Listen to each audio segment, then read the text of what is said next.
I just want to say, before I say anything else on my channel, I am beyond grateful for the support that I have.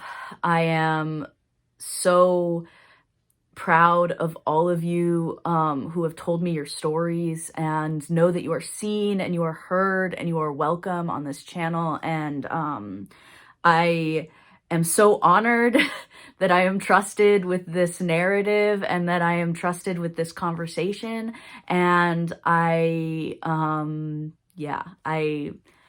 just really thankful. I will have a more articulate response to all of the events that have all of the things that have happened since I posted my first part in my part 3, but this is part 2, which means I really want to talk about the rhetoric that Calvin Guerra uses against me in his original video, and the rhetoric that a lot of trans people use against other trans people, and that is transmedicalism. So let's talk about that. But I don't think transmedicalism is as validating as you'd think it is. Why not?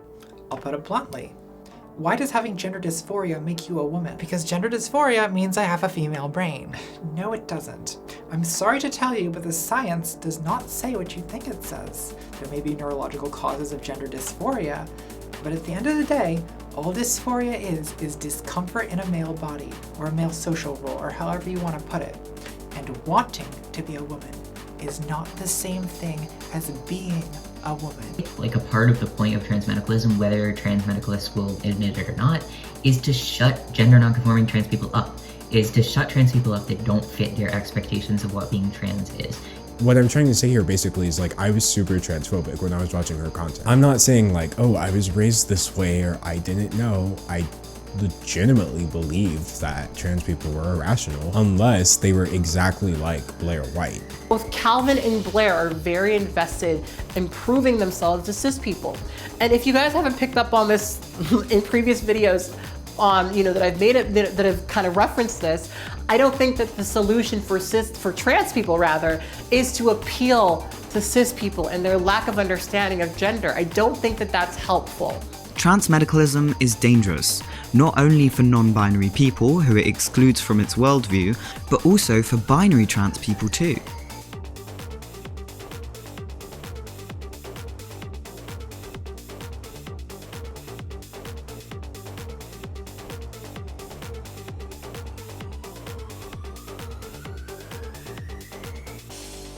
You know those YouTubers who have like those clean, beautiful backgrounds? They're like cute little desks that are like all cutely set up. That's just not me. That just can't be me. This is the cleanest my desk has been all week, and this is what we're working with, okay? This is what we're working with. The angle, not perfect. The hair, not perfect also. And this is just what we're gonna have to accept. We're also gonna have to accept that. Calvin didn't just make up the rhetoric he used against me on his own. He didn't just come up with those hateful feelings all on his own. He learned it from something. He learned it from somewhere, from other trans people and the medical community. He learned an ideology called transmedicalism. And this is an ideology that is far greater, far more wide-reaching and harmful than that single video that Calvin Guerra made about me. So when I set out to make a video series about Calvin Guerra, I knew that once I told my story, I needed to unpack transmedicalism. Because transmedicalism is the ideology that allows Calvin and people like him to sound credible in their gatekeeping, their discrimination, and ultimately their transphobia. Transmedicalism is the most sinister form of transphobia because it pits trans people against other trans people. It's used by trans people like Calvin Guerra to hate on trans people like me. In my first video, I talked about Calvin and I, but transmedicalism is so much bigger than us. We have to have the gender talk. We can't talk about transmedicalism without talking about what gender is. We can't talk about transness without breaking down what the word gender means. What is gender? Well, the truth is gender is a container. It holds a lot of stuff. That one word does a lot of work. I'm not going to claim to have a perfect definition of the word gender. I don't think anybody has a perfect, all-encompassing definition of the word gender. However, what I will say is that gender is a social construct. Stay with me. I know social construct is a scary word. Let me break it down for you. Gender does not exist outside of people thinking about it a lot, of people constructing it and defining it. It's a cultural phenomenon, and that doesn't mean that it's not real. That doesn't mean that gender doesn't exist. That doesn't mean that gender should be abolished. It just means that we did make it up. It's real. Gender is very, very real. We just made it. We just defined it. And because we defined it, it also means that we can redefine it. We live in a culture. We live in a society. We construct our culture and we allow culture to construct us. We are affected by culture and in turn, we affect culture. When something is a social construct, I'm not saying that it's not real. I'm saying that it is very real, but we are allowed to construct how real or how meaningful it is to us. Take it for what you will and allow others to do the same. I know that sounds like a real cop-out. I didn't even define gender for you kind of at all. So let's think about gender as a container. A container for often undisclosed assumptions, a way of packing complex identity into something relatable to others. Transmedicalism is one model for how a trans experience works. It attempts to define transgender identities through a medical lens. I'm gonna try to prove my argument against transmedicalism in this video. So I don't know if I'm the best qualified person to define transmedicalism for you. Luckily, Calvin Guerra defines transmedicalism pretty damn well in his video that he made about me. And I'll just let him take it away. So if you don't know, gender dysphoria is basically the mental illness that makes us trans people trans. Our brains experience gender dysphoria because in the womb, our brains developed as one gender and our body developed as another, which is why through hormone therapy, social transition, surgery, we transition to the other gender in order to match up our brains to our bodies because there's no way to fix your fucking brain, unfortunately. So, to put it simply, transmedicalism reduces transness to a mental illness. A mental illness that requires treatment, and that treatment is medical transition. Transmedicalism argues that transness is not a lived experience, it's not an identity, it's a disorder. I think the LGBT community has heard that one before. In the 1940s, it was a very scary time to be gay. Being out of the closet was risky. You could be thrown in jail or lose custody of your kids. You could also be targeted with cruel treatments, like forced hormone injections to try to lower your sexual desire, or shock therapy to deter homosexual thoughts. That's because the medical community at the time considered homosexuality to be a mental disorder, even though there wasn't any data to back this up. I think believing that trans people are disordered says more about the transmedicalist than the people they're trying to define. And honestly, if I can go off script for a second, I think it's really fucking sad. I think it's really fucking sad that trans people are convinced that they are mentally disordered because they identify as a gender they weren't assigned at birth. I think that's really sad. And that's really dark. And I'm going to be completely honest, when I was writing this script, I cried a few times trying to get into the heads of transmedicalists because I would just hate myself so much if I thought that my transness was a mental disorder. To be convinced, so much so that you want to convince other people that their transness is a mental disorder or it's not real transness. I think that's really sad. So anyway, saying that transness is a mental disorder is also saying that cis-normative identities and cisgender roles are normal and they are natural, and anything that deviates from cisgender identities is therefore unnatural. And that sounds like a definition of transgender that comes from the patriarchy. Transmedicalism tries to define transness through the perspective of the patriarchy. That's it. I'm sorry. I just got all of the SJW buzzwords in here. But it's important. It's important to realize. Defining transness as a mental disorder, therefore defining cisgender norms and gender norms in general, serves the patriarchy. It serves a society that is controlled by cisgender men.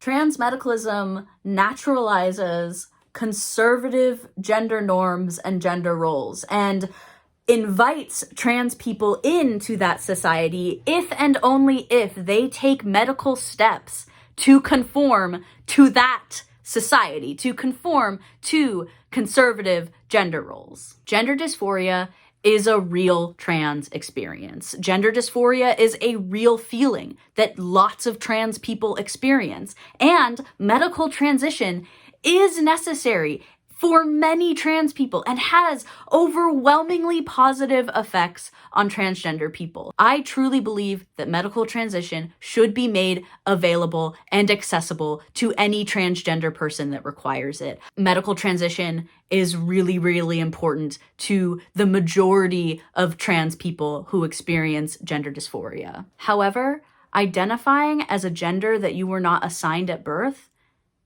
is not a disorder.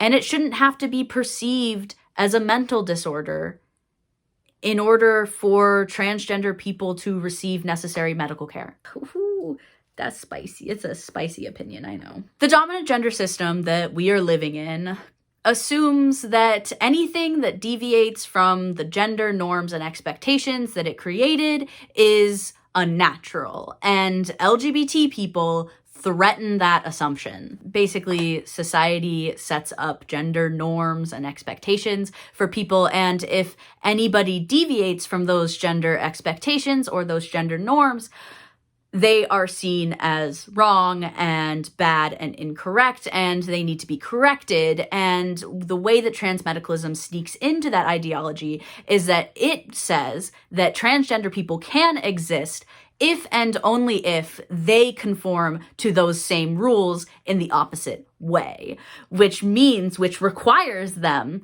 to get a medical transition. But LGBT people have threatened gender assumptions a lot. We've had this gender deviance conversation before. It wasn't even that long ago that being gay was seen as a mental disorder. Pathologizing gay people was a means to legitimize them in a heteronormative society, but it was also a means to suppress them. Scientists were trying to explain why some people are gay, and they ended up at conversion therapy. And the same thing is happening with transmedicalism. Trans people are trying to legitimize transness by pathologizing it.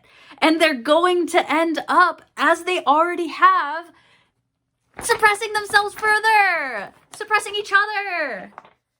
Because they pathologize themselves, because we've pathologized transness. Transmedicalism pathologizes transness in order to legitimize it. But it's turning out to have more negative consequences than positive ones. Relegating LGBT people to mental disorders continues to perpetuate the idea that we deviate from the norm, that we are outside of what is deemed acceptable by society. It maintains the position of patriarchal gender as the norm, the natural, and the default. Trans and LGBT people in general do have medical needs that may or may not be associated with our identities and our positions as marginalized people. I am not advocating for eliminating LGBT specified healthcare. In fact, I think that LGBT specified healthcare is really, really important. I am just saying that you don't need to define LGBT identities as mental disorders in order to provide quality care for their identities. LGBT people, and trans people specifically, are not inherently disordered because gender is not natural. It's constructed. Normative gender is constructed. Gender roles are constructed. Gender expectations are constructed. Things that define gender identity at all are constructed. So to say that a cisgender person is normal and a transgender person is not is inherently transphobic. It's not okay. It doesn't advocate for trans people in the way that you think it does. Trans people are not mentally ill.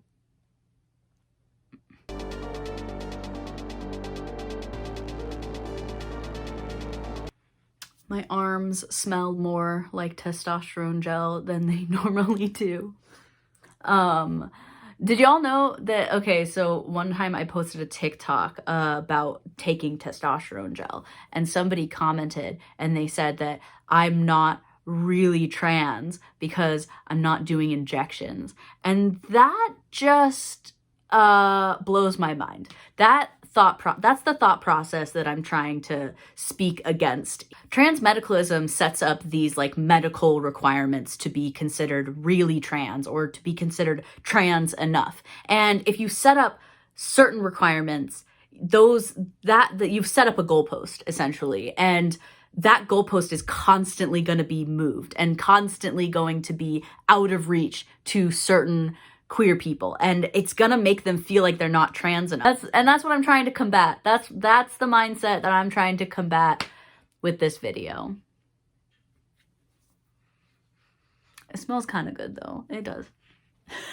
So now that I've talked about gender and transmedicalism, and then you have a general idea of what I'm talking about, I want to talk about how transmedicalism is used to control who gets access to LGBT spaces and relevant healthcare. Transmedicalism is used to gatekeep the trans community. What happened to me with Calvin is just one example of how transmedicalist rhetoric relegates people to the margins of communities that they need access to in order to receive community support and LGBT resources and medical care that they need. What transmedicalism does, and what gatekeeping in general does, is marginalizes people that are already in marginalized groups. Transmedicalists define transness by patriarchal standards of gender in order to weed out fake trans people and keep them away from trans medical care and trans spaces that only real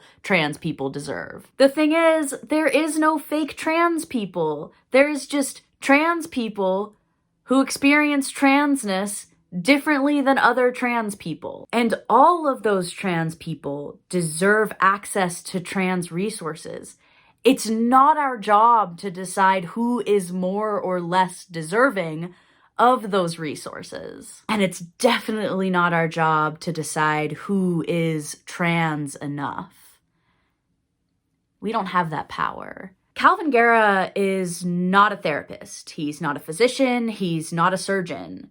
He's just one trans person with one trans experience, trying to use that trans experience to define all other trans experiences. Calvin doesn't know if I have gender dysphoria. He doesn't know if any of you have gender dysphoria. He just knows that he has gender dysphoria. He doesn't know what the best medical treatment path for me is. He doesn't know what the best medical decisions are for me, and he can't make those decisions. The only decisions he can make are for himself and his own transition. He knows what is best for his transition, and that is the only transition he should be able to comment on. Transmedicalist influencers who are trans act in service to a cisgender narrative because they pass as cisgender. Transmedicalism seeks to make cisgender people comfortable with transness by excluding trans people who don't look the part. Transmedicalism does not have a feminist edge. it serves a patriarchal narrative and fails to challenge cis normativity. Transmedicalism leads to what happened to me, a man shaming the body and legitimacy of someone who is not sufficiently masculine enough for him. So trans medicalists spend a lot of time gatekeeping the trans community. They spend a lot of their time trying to figure out who is allowed in the trans community and who's not in order to preserve resources. The thing is, there is not a finite amount of trans resources. There is not really a gate that needs to be kept.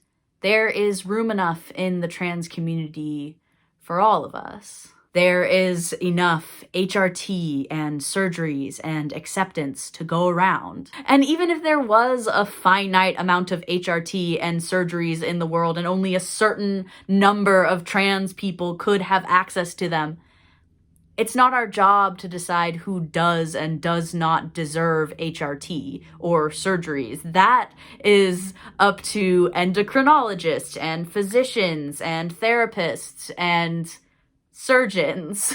But there is other trans resources, like organizations that provide affordable housing for trans individuals. Okay, it's not our job to decide if somebody is trans enough to deserve that housing. It's the people running the affordable housing organization that decides if somebody is deserving of that housing. There is no fake trans people. There's just people who identify as trans and people who do not, and it is just up to us to trust them. We do not have to keep a gate for transness. We just have to believe people when they tell us who they are. We just have to trust that every person, every trans person, is making the best decisions they can with the resources they have. We have to trust them with their own transition. To trans medicalists, I say, relieve yourself of the responsibility of deciding who is trans enough. It's impossible to do that. And it was never your responsibility in the first place. There is no trans gate to be kept. So stop fucking gatekeeping the trans community.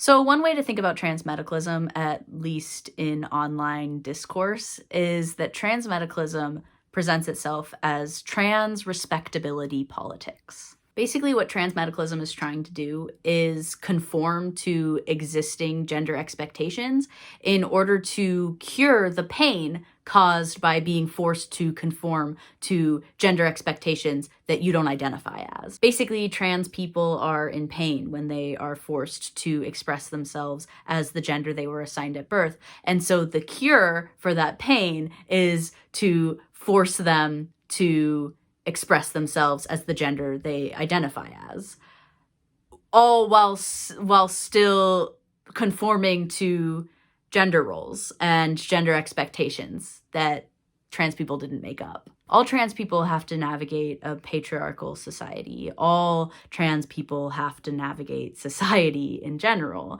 and figure out what makes them the most comfortable. But it is also in our best interest to challenge those boundaries, challenge those expectations, and redefine what it means to be men and women and gender nonconforming and non-binary and all of the other identities that are possible. If it's personally validating to conform to cisgender expectations of gender as a trans man or a trans woman, it may make you feel the most comfortable to conform to the most traditional form of masculinity and femininity, and that's totally fine. But it's not productive to enforce those expectations on other trans people.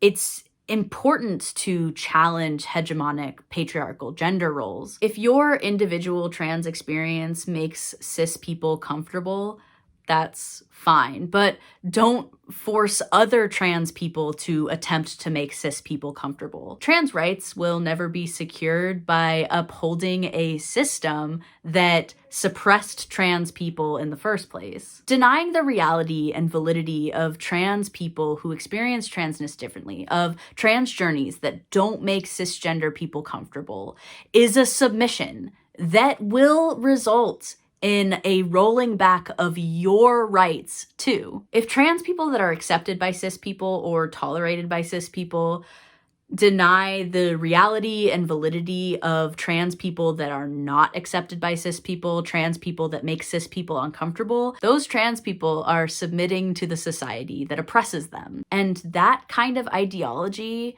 will only end in the rolling back of rights for all trans people, including Calvin. If we don't radically challenge heteropatriarchal gender norms, if we don't challenge the gender binary, if we don't push these boundaries, we will not create the revolution that we need in order to achieve trans liberation. Respectability is a historically failed project. It plays a role in securing stopgaps sometimes. It allows certain trans people to get into positions of power. It is what allowed gay marriage to become legalized, but it is always ineffective without the backing of radical, transformative possibilities. While legalizing gay marriage was awesome, it didn't end LGBT homelessness. You cannot solve violence against trans women by showing cis people that trans women can only look and act a certain way. You can't protect trans women by only recognizing trans women who make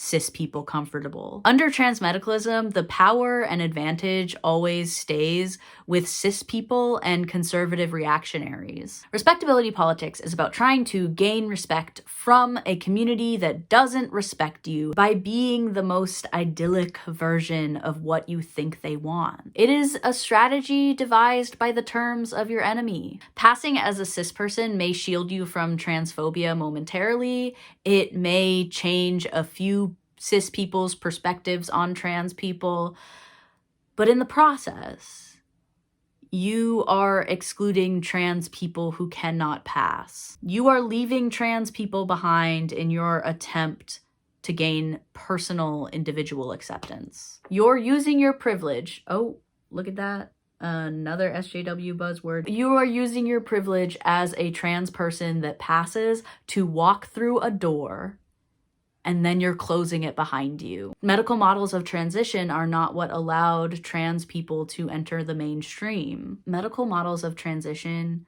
are just vectors to provide care. Radical advocacy, collective struggle, anger, culturally loud trans people, and their challenges to hegemonic gender are what got us here. Transmedicalists don't just hate trans people who don't look the part, trans people who aren't trans enough to them. They also hate detransitioners because detransitioners serve a TERF narrative. But what are the consequences of bullying people out of trans spaces? Are they more or less likely to have healthy explorations of gender? Do you think that people will make safe, rational decisions about medical transition when the bar for being validated as a trans person is a medical transition? So what if someone wants to identify as a boy for a little while? If you validate them, if you say that they're a boy and use he, him pronouns for him, and then a few years later, they decide, yeah, I don't like people using he, him pronouns for me. Yeah, I don't want to identify as a boy. Then it's fine. They don't have to detransition because they were validated from the start. If you require them to go on HRT, to get top surgery, before you validate them as a boy, then they don't get to experiment with gender. They don't get to have that experience, which leads to more detransitioners. And y'all hate detransitioners. Transmedicalists hate people who don't prove that they're trans enough. And then they hate people who detransition. And finally, transmedicalists really, really are concerned with transphobia. They are concerned with transphobes accepting trans people, and they are trying to make trans people look as appealing to transphobic people as possible. The thing is, transphobic people will hate us regardless. My camera cut out while I was ranting, and so I decided to take a break and get some cocoa. It's with almond milk. I guess essentially, like, at the end of the day, the difference between Calvin and I is he wants to be accepted by transphobic people, and I don't care. I don't care what transphobic people say or do. They are gonna hate me and Calvin regardless. They don't care if Calvin is more or less trans than I am. They hate us. Transphobic people hate us. And that's just something that trans people have to live with. And it's not going to be mitigated or changed by accepting gender norms and reinforcing gender roles, basically. I don't think it's worth it. I don't think the minute amount of respect that individual trans people get by preaching transmedicalism is worth alienating an entire part of the trans community. Attempting to protect your own identity and your own experience by diminishing and belittling the experiences of others is just not productive. It's just not fucking worth it. If your self-actualization requires you to ignore the fact that other trans people exist, if your gender experience, if your gender journey requires you to hate on other trans people, on other people who identify as trans, your worldview is skewed and incomplete. Essentially, you are leaving people out for cis people that may or may not respect you anyway. The damage that Calvin Guerra and other trans medicalists cause to the trans community by raising the bar for transness and moving the goalpost for validation isn't worth the lick of respect they might get from cis people. Trans medicalists are leaving people out. Trans medicalists are leaving trans people behind that need them. Transmedicalism is inherently transphobic because it excludes trans people from the narrative and it holds trans people to impossible standards. And it's the most insidious form of transphobia because it is perpetuated by trans people.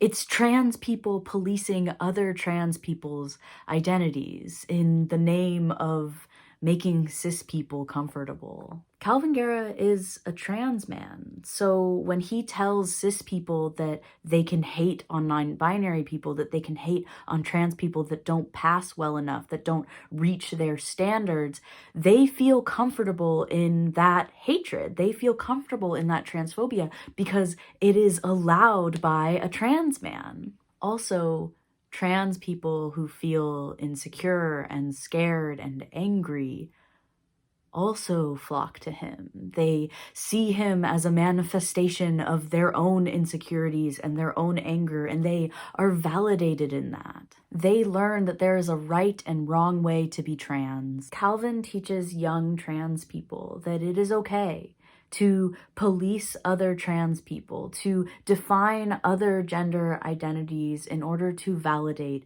their own. And that's not a hypothetical. I'm not saying I just think that that's the effect that Calvin can have. There are over 5,000 comments on my last video about Calvin Guerra, and a lot of them are from former fans of Calvin who have come to me to apologize, who have come to me to tell me that they were wrong, that they were indoctrinated by this ideology that made them hate every other person that didn't experience transness the same way. Not only did I get thousands of comments and DMs and emails from people who are invalidated and hated by transmedicalism, I'm also getting messages and emails and comments from people who engaged in it, people who believed it, people who were hurt by it and hurt others because of it. I am getting messages from hundreds of people that were hurt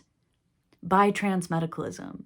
And I'm also getting messages from hundreds of people that hurt people because of transmedicalism. And that is the most painful thing about this rhetoric. It doesn't just hurt the people that it's speaking against. It doesn't just hurt non-binary people. It doesn't just hurt people like me that were targeted by Calvin. It hurts the people that believe it. It hurts the trans people. It stunts their growth as trans people because they feel so strongly that they have to follow these rules. And then as soon as something happens where they don't fit the rules anymore, the goalpost is moved, they feel invalidated again. They learn from Calvin that if they're not hating themselves 24/7, that they're not trans enough. And then they invalidate themselves. It's so sad. It's so sad. The damage that transmedicalism causes to trans people is tangible. I've read it, I've seen it, and I've felt it for myself. Transmedicalism is transphobia. We don't need it. We've never needed it. We need trans inclusivity. We need trans positivity and trans joy and trans accomplishments. We need radical reconstruction of gender expectations. We don't need transphobic cis people to be okay with trans people. We don't need trans acceptance. We need trans liberation. And transmedicalism doesn't get us there. It holds us back.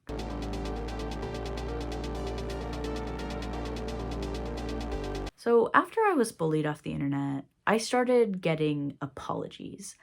Before I made my video on Calvin, I got at least 3 apologies a week of people reaching out to me, seeing me on Instagram or on Facebook or on campus, and just apologizing to me. Unsolicited, they will reach out to me and say, I am one of the people who bullied you and hated you. I was wrong. I'm sorry. Now that my story blew up, I have gotten more apologies than I could ever have imagined. I get apologies in my Instagram DMs and in the comments every single day now. Long paragraphs of people explaining how they were transmedicalists and they hated me because I made them hate themselves, and they realize now that they were wrong, right? And I rarely, if ever, respond to these comments because for a long time, I didn't feel the need to validate somebody who hurt me, somebody who contributed to my trauma and contributed to my harassment and my bullying. I never felt the need to respond to them or validate them or rid them of their guilt, because that's what I think immediately when someone sends me apology, is that they're just trying to clear their conscience. And I'm realizing now, as I'm getting more and more into the transmedicalism space and understanding the ideology and the pathology of transmedicalism and the indoctrination that Calvin Guerra kind of perpetuates and that transmedicalism lends itself to, I have a new perspective on these apologies. I still don't feel the need to validate anybody who harassed me. I still don't feel an obligation to rid them of their guilt, and I shouldn't. But I'm also realizing now that transmedicalism is so much more about self-hatred than it is about hating anybody else. And I would regret making a whole video about transmedicalism without talking about how to get out of it, how to apologize for it, how to make up for it. I want to show you a way out. I want to show you a way to remove yourself from transmedicalism in a productive and thoughtful way without necessarily having to apologize to me for it. Because apologies don't really work. Personally, they don't really work for me, and ultimately, in the grand scheme of things, they don't really work. What does work is actions, and I want to give you actions that you can take in order to remove yourself from transmedicalism, in order to make up for some of the damage that you caused as a transmedicalist. Personally, if you personally attacked me, there's a few things that you can do in lieu of apologizing to me.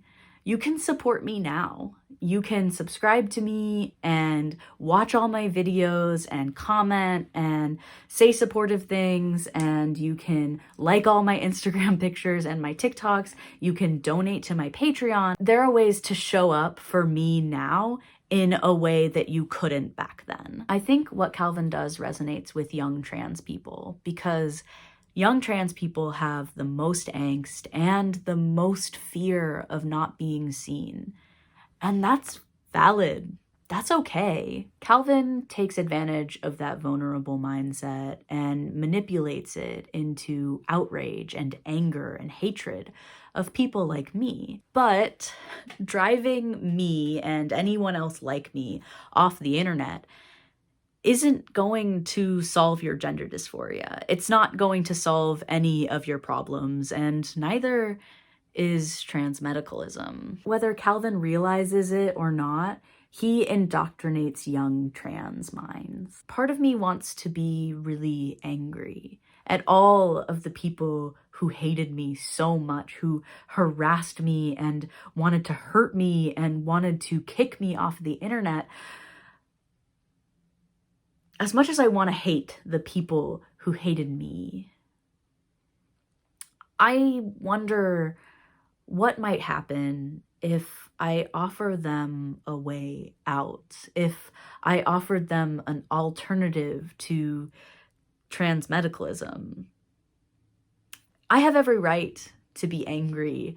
I have every right to be hateful of the people who hated me, but I just don't know how productive that is anymore. What is productive is offering solutions, offering alternative ways of thinking, offering a way out of Calvin Guerra's indoctrination. The opposite of transmedicalism is trans depatholization, essentially making transness not a mental disorder, seeing transness as a lived experience, as an identity over a mental disorder that needs to be treated. Trans depath is trusting trans people with their bodies and their identities, trusting that trans people will make the best decisions that they can with the information that they have and with the identity that they feel most comfortable with. Trans depath is really nuanced, and it's really, really interesting work that's being done.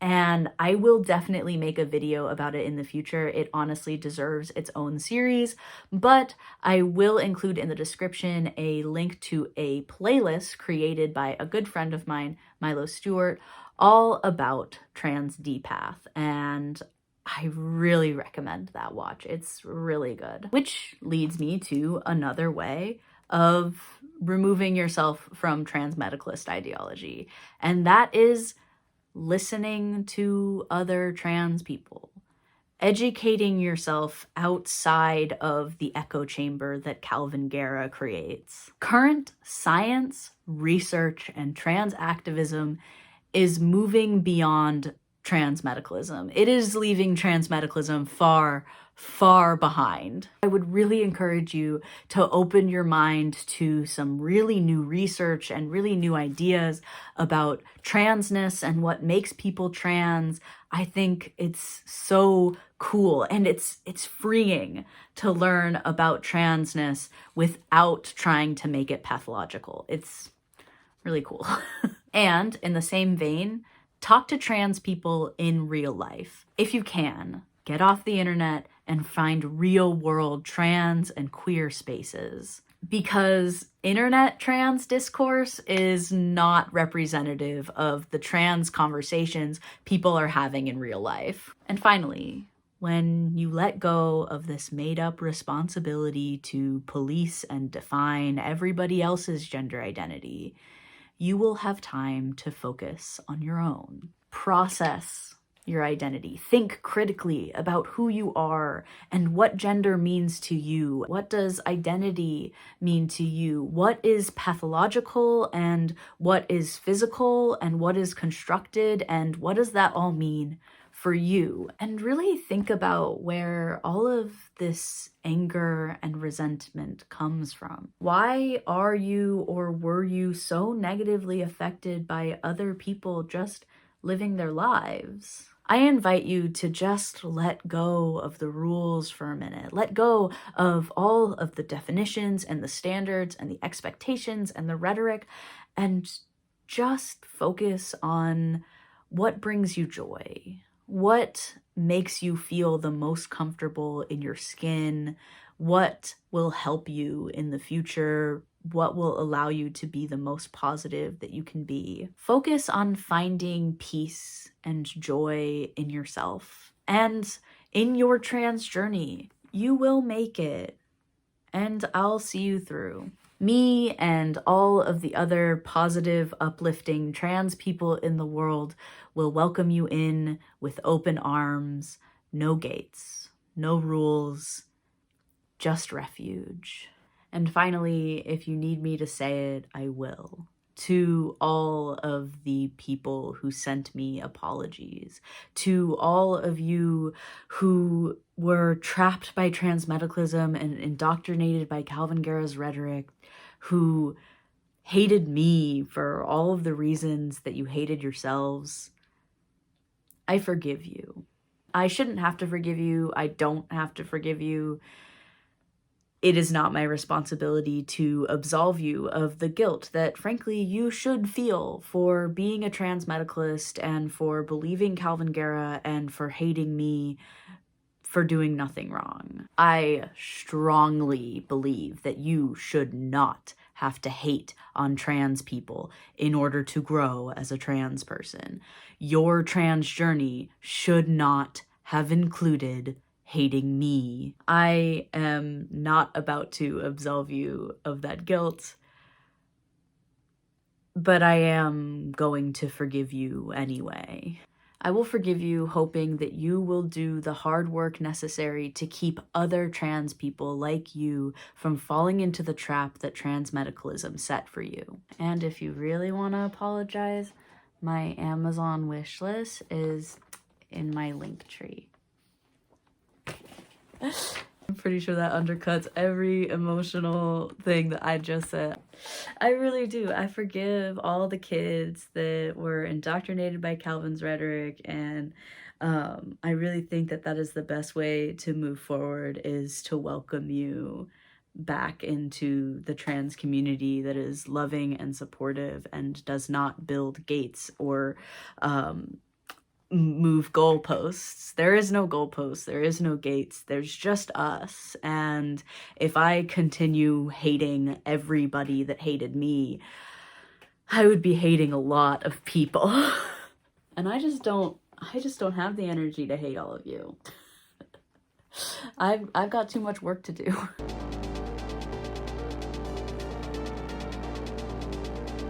This hat has been in the background the entire time. It doesn't really go with my outfit. Wait a second. All right, let's do an outro. I'm so hesitant to wear this flannel because there was somebody on TikTok that was like hating on they thems who was wearing the same flannel as me, and people were confusing us. And I think I saw some comments on my last video too that people were thinking that I was the same person that was hating on the they thems. I don't hate they thems. I use they them. I don't hate they thems. I'm not that person. The response to my last video has been overwhelming and amazing. I am so honored to be trusted with your stories. Know that I have read them and I am reading them. I am getting through as many of them as I can, and I will continue to read them. I am learning so much from you, and I'm so glad that you trust me with this conversation. In my final video on Calvin Guerra, part 3, I will discuss 3 things: moving on after online harassment, what forgiveness looks like after trauma, and what I'm trying to do now. And I will probably include an endless list of thank yous and appreciations to all of the amazing people that have helped me make this series a reality. If you want to support me and my positive trans activism, you can subscribe to my channel, like this video, and leave a comment telling your story. I want to know who you are and what you think. Thank you for watching.